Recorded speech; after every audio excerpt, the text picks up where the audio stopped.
Hello again everyone. How are you all? Semoga semuanya dalam keadaan sehat ya. Dan masih tetap semangat untuk belajar grammar bersama saya Morita. Nah, pada video tutorial yang sebelumnya saya sudah membahas tentang simple present tense dan present continuous tense. Kali ini saya akan lanjutkan dengan membahas simple past tense. Oke, kita mulai saja presentasinya ya. Now, what is simple past tense used for? Simple past tense is used to describe an action or event that started and finished at a specific time in the past. Jadi, simple past tense digunakan untuk mendeskripsikan kejadian atau peristiwa yang dimulai dan berakhir pada waktu tertentu di waktu yang lampau. Jadi, kejadiannya sudah lewat, sekarang sudah tidak terjadi lagi. Oke, tidak ada hubungannya dengan kejadian sekarang. Nah, bagaimana dengan time signals atau keterangan waktu yang banyak digunakan dalam simple past tense? The first one is yesterday, kemarin. Nah, yesterday bisa digabungkan juga dengan keterangan waktu yang lain seperti misalnya yesterday morning, kemarin pagi, or yesterday evening, kemarin malam, yesterday afternoon, kemarin siang. The next one is just now. Ingat ya, ini bukan now tapi just now. Just now itu artinya barusan atau tadi. Okay? The next one is last. Last week, minggu lalu, last month, bulan lalu, last year, tahun lalu, last Sunday, hari minggu yang lalu, etc. The next one is ago, such as 2 days ago, 2 hari yang lalu, 3 weeks ago, 3 minggu yang lalu, 4 months ago, 4 bulan yang lalu. The next one is in followed by year, such as 2010, in 2010, pada tahun 2010. Jadi selama tahunnya sudah berlalu, kita menggunakan simple past tense. Ya. And the last one is this morning, tadi pagi. Okay. And as usual, the time signals can be put at the end of the sentence, or if you want to emphasize the time when the accident or the event happened, you can put that in the beginning of the sentence. Jadi kalau dalam kalimat yang biasa, time signal itu kita letakkan di akhir kalimat. Tetapi kalau misalnya kita ingin menekankan kapan terjadinya peristiwa, maka kita gunakan atau kita letakkan di awal kalimat. Ya. Oke, sekarang kita akan lanjutkan dengan membahas sentence structure. As we know, there are two kinds of sentences in English. The first one is nominal sentences, kalimat nominal, yaitu kalimat yang tidak mempunyai kata kerja. Jadi kalimat ini tidak menjelaskan suatu action apapun. Sedangkan yang satunya lagi adalah verbal sentences, kalimat verbal, kalimat yang menceritakan suatu kegiatan, suatu action, sehingga ada kata kerja di dalamnya. Oke, kita sekarang akan membahas dulu mengenai nominal sentences. Nominal sentences, tadi saya katakan dia tidak menceritakan suatu action. Tetapi harus ada satu kata yang menghubungkan subjek dengan unsur-unsur lain dalam kalimat, yaitu apa yang kita sebut dengan to be. To be di sini dalam simple past tense ada dua, yaitu was dengan were. Pemakaian was dengan were itu tergantung dari subjeknya. Apabila subjeknya you, we, or they, kita menggunakan were. Sedangkan apabila subjeknya I, he, she dengan it, kita menggunakan was. Ya, jadi pemakaian to be di sini tergantung dari subjeknya. Dan ingat sekali lagi tidak ada verbs. Berbeda dengan verbal sentences, dia mempunyai verbs. Nah, verb yang digunakan di sini adalah kata kerja bentuk yang kedua. Ada dua jenis bentuk kata kerja kedua dalam bahasa Inggris. Yang pertama yang disebut dengan regular. Regular itu artinya beraturan. Jadi kata kerja yang bentuknya beraturan. Dan yang kedua adalah irregular, kata kerja yang bentuknya tidak beraturan. Nah, kenapa disebut kata kerja regular atau beraturan? Karena ada keteraturan dalam penambahan endingnya. Jadi, yang termasuk kelompok kata kerja regular verbs itu dalam bentuk simple past tense-nya tinggal ditambahkan ed atau d. Seperti pada contoh kata berikut. Cook menjadi cooked, paint menjadi painted, need menjadi needed. Lalu yang berikutnya adalah Like menjadi liked, smile menjadi smiled, wave menjadi waved. Jadi kalian lihat di situ ada dua akhiran yang digunakan untuk regular verb forms, yaitu D or ed. Ada yang bisa menjelaskan kapan kita menggunakan D, kapan kita menggunakan ed? Ya, betul sekali. Jadi untuk kata-kata kerja yang kata dasarnya sudah berakhiran dengan huruf I, dalam bentuk regular simple past-nya tinggal ditambahkan D saja seperti pada kata like, smile, and wave. Sedangkan apabila kata kerjanya tidak berakhiran dengan huruf I, kita tambahkan dengan ed. Jadi polanya jelas ya, makanya mereka disebut sebagai regular verb forms. Sementara itu untuk yang irregular verb forms itu tidak ada keteraturan, tidak ada aturan yang jelas bagaimana perubahan yang harus dilakukan untuk kata-kata kerja yang termasuk dalam irregular. Seperti contoh berikut ini, choose memilih menjadi chose. Kalian lihat bahwa di situ terdapat kehilangan satu vowel, satu vokal. Jadi dalam bentuk pertamanya double O, sedangkan dalam bentuk keduanya hanya ada single O. Oke. Kemudian yang berikutnya adalah buy, dia menjadi bought, membeli, ya. Jadi di situ ada perubahan yang lumayan signifikan. Kemudian catch, dia menjadi caught, menangkap, ya.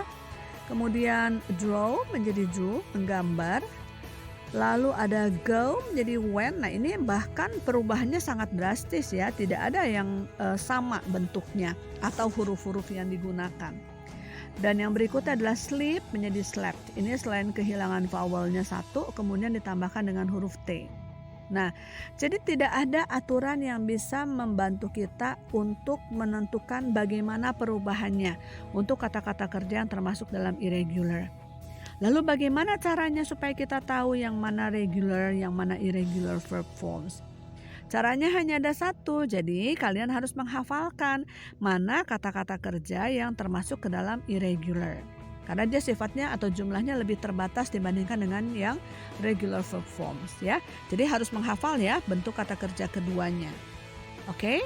Nah, berikutnya saya akan sampaikan contoh-contoh kalimatnya untuk yang nominal sentences. Seperti yang tadi sudah dibahas bahwa dalam kalimat nominal kita membutuhkan to be, was dengan were.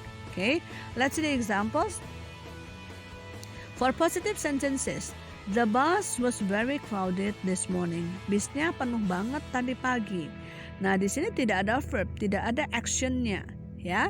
Nah, subjeknya adalah the bus, kata gantinya it. Jadi kita menggunakan to be, was.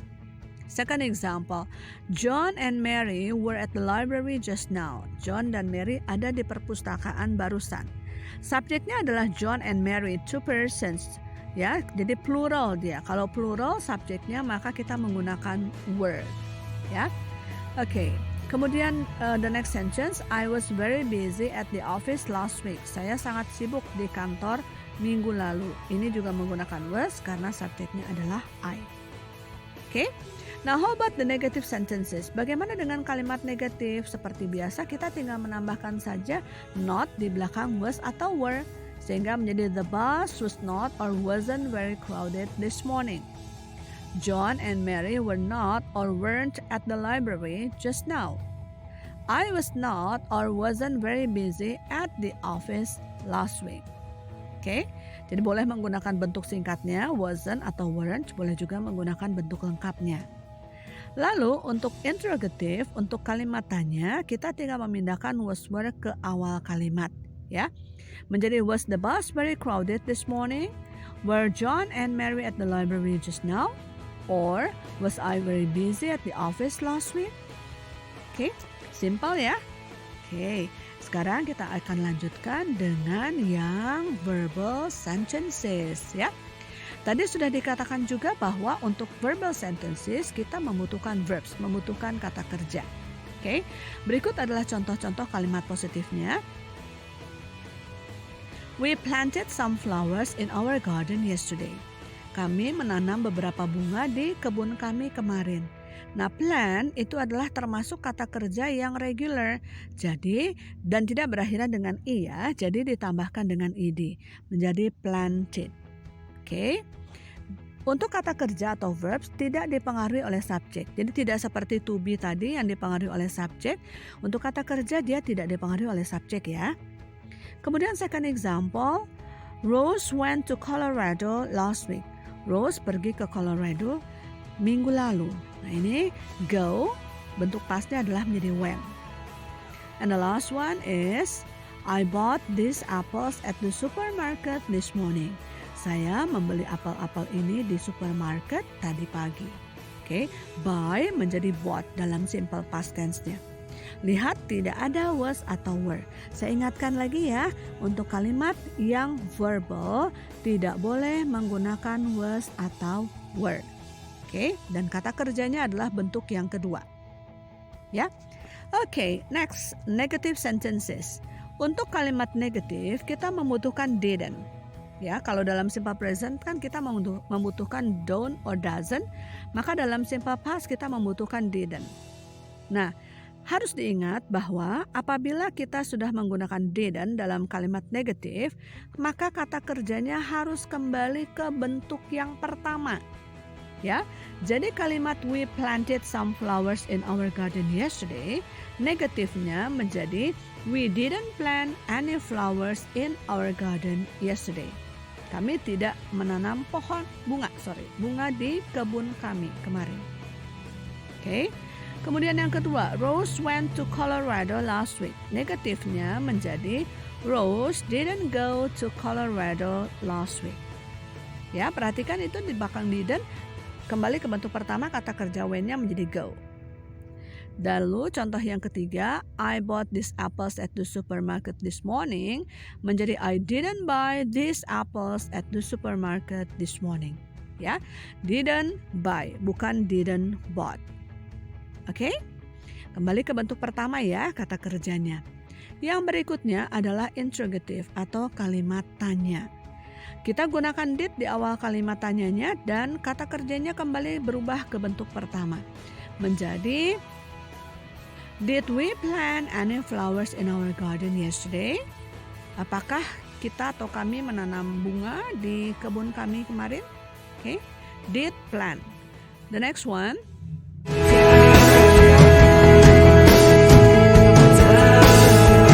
Minggu lalu.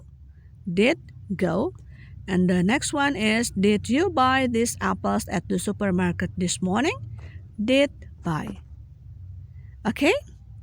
So, itu adalah tentang kalimat-kalimat dalam simple past tense, baik itu nominal maupun verbal sentences. Kalau di antara kalian ada yang masih kurang jelas, silahkan tanyakan dan tulis pertanyaan kalian di kolom komen di bawah ini ya. Okay? So, I think that's all untuk video tutorial tentang simple past tense kali ini. Dan kita akan ketemu kembali dalam video-video tutorial yang berikutnya. Don't forget to stay healthy, happy, and safe. Bye-bye everyone.